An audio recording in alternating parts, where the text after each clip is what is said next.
बिस्मिल्लाहिर्रहमानिर्रहीम। Class 9th mathematics chapter number 1 और इस चैप्टर के लेक्चर नंबर 17 में आज हम पढ़ेंगे एक्सरसाइज 1.3 क्वेश्चन नंबर 1। तो क्वेश्चन नंबर 1 हमारे पास है, let A and B be 2/3 matrices. सबसे पहले हमारे पास दो मैट्रिसेस दिए हुए हैं, एक का नाम ए है और दूसरे का नाम बी है, और दोनों मैट्रिसेस का ऑर्डर है 2/3।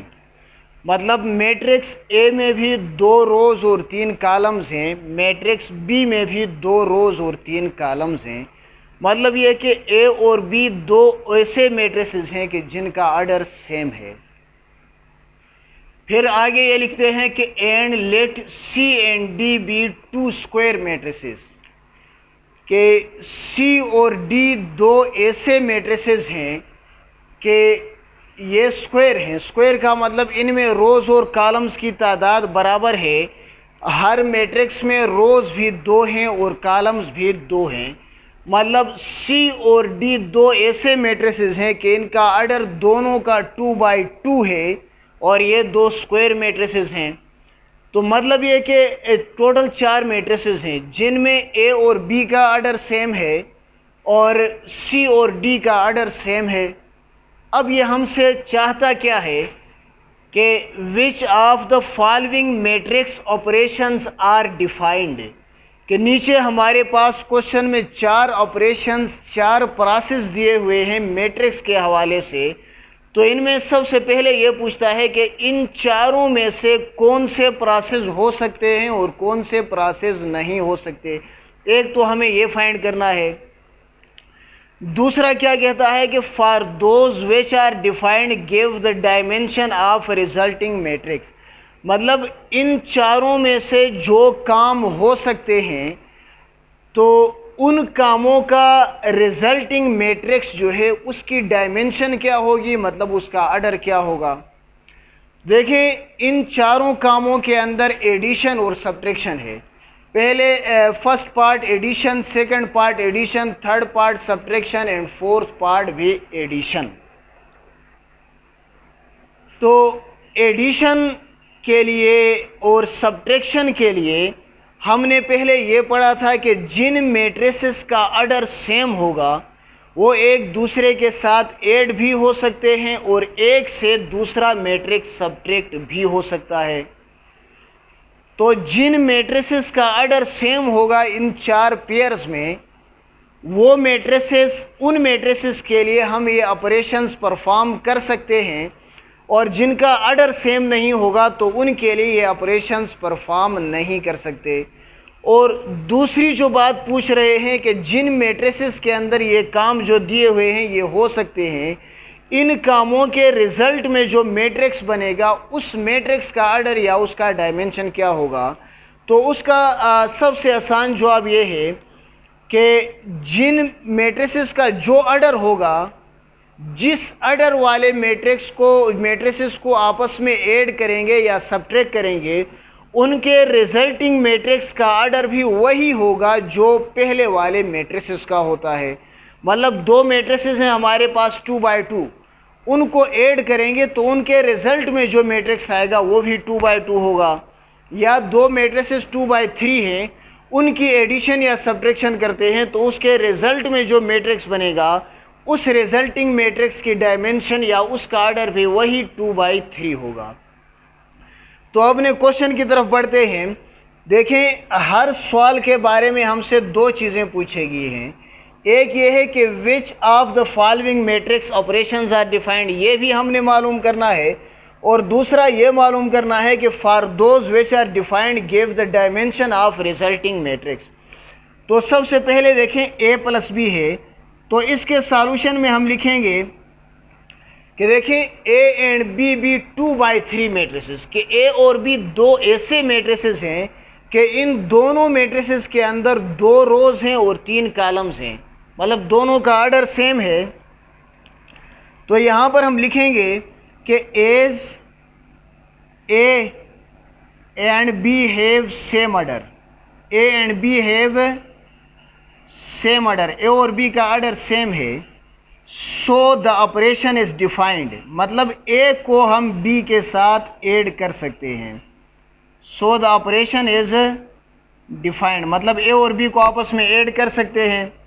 अब अगर हम ऐड कर सकते हैं तो इनकी एडिशन के रिजल्ट में जो मैट्रिक्स आएगा, ये दूसरा पार्ट है, उस मैट्रिक्स का ऑर्डर क्या होगा। देखिए यहाँ पर इन दोनों का ऑर्डर है 2/3, तो जो रिजल्टिंग मैट्रिक्स होगा उसका भी डायमेंशन या उसका भी ऑर्डर होगा 2/3। डायमेंशन ऑफ रिजल्टिंग मैट्रिक्स 2/3, क्योंकि जिस ऑर्डर वाले मैट्रिक्स को ऐड करेंगे या सब्ट्रैक्ट करेंगे, रिजल्टिंग मैट्रिक्स का ऑर्डर भी वही होगा। इसके बाद दूसरा हमारे पास है b + d।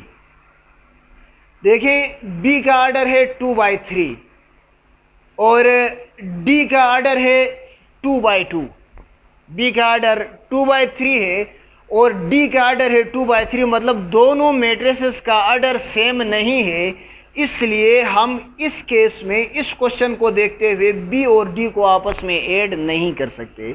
तो यहाँ पर हम लिखेंगे कि b and d have different orders, so the operation is not defined, मतलब b को हम d के साथ ऐड नहीं कर सकते।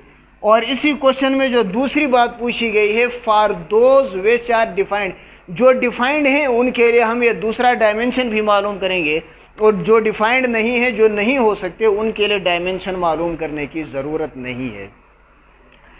इसके बाद तीसरा हमारे पास है 3a - 2c।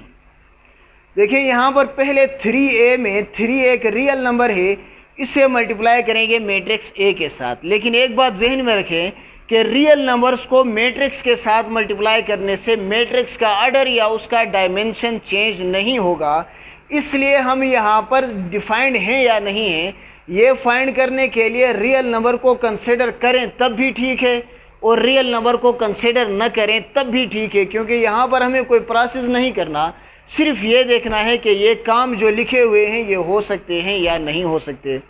देखिए एक हमारे पास है मैट्रिक्स A, दूसरा है मैट्रिक्स C। A का ऑर्डर है 2/3 और C का ऑर्डर है 2/2, तो दोनों मैट्रिसेस का ऑर्डर डिफरेंट है। तो यहाँ पर हम लिखेंगे कि A and C have different orders, A and C have different orders, so the operation is undefined, मतलब ये काम नहीं हो सकते, 3a से हम 2c को माइनस नहीं कर सकते। इसके बाद फोर्थ हमारे पास है 7c + 2d। तो c भी 2/2 ऑर्डर है और d का ऑर्डर भी है 2/2। अब c के साथ 7 मल्टीप्लाई करने से इसके ऑर्डर में कोई तब्दीली नहीं आएगी और d के साथ 2 मल्टीप्लाई करने से इसके ऑर्डर में कोई तब्दीली नहीं आएगी। तो इसका मतलब ये है कि c and d have same orders, c and d have same orders, so the operation is defined. Operation is defined का मतलब ये एडिशन हम कर सकते हैं, सो द ऑपरेशन इज डिफाइंड। अगर ऑपरेशन कर सकते हैं तो फिर इस ऑपरेशन के रिजल्ट में जो मैट्रिक्स आएगा उसका ऑर्डर या उसकी डायमेंशन क्या होगी, तो उसका भी मैंने पहले बता दिया है कि जिनका ऑर्डर सेम होगा उनको ऐड करने से या सब्ट्रैक्ट करने से जो रिजल्टिंग मैट्रिक्स होगा उस रिजल्टिंग मैट्रिक्स का ऑर्डर भी वही होगा जो पहले दो मैट्रिसेस का होता है। देखें ये C और D स्क्वायर मैट्रिसेस हैं, तो जो रिजल्टिंग मैट्रिक्स होगा, resulting matrix will be 2 square matrix, मतलब एक ऐसा मैट्रिक्स होगा रिजल्टिंग मैट्रिक्स के, उसके अंदर 2 रोज होंगे और 2 कॉलम्स होंगे। तो इसी के साथ ही क्वेश्चन नंबर 1 अपने अख्तिताम को पहुंचता है। अब अपने नेक्स्ट लेक्चर नंबर 18 में हम हाजिर होंगे इसी एक्सरसाइज के नेक्स्ट क्वेश्चंस के साथ। तब तक के लिए अल्लाह हाफिज़।